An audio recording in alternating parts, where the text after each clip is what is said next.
guys, Sean from Next Step here, today to talk to you about what baking soda can teach us about product positioning.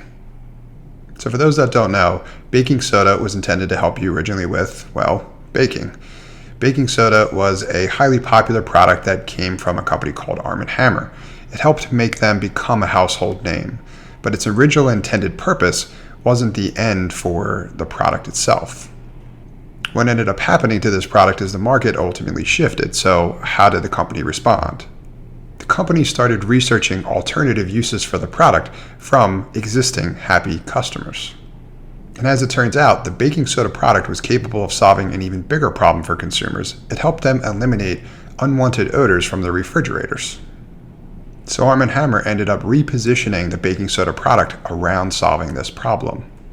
Now before this product repositioning would fully shake out, the baking soda product from Arm & Hammer would go from about $16 million in annual revenue in the late 1960s to over $300 million in annual revenue towards the late 1980s.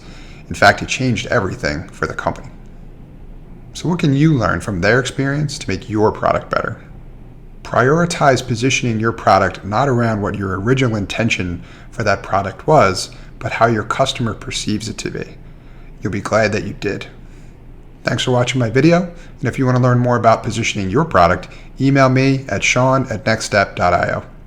Thanks for watching, and keep disrupting.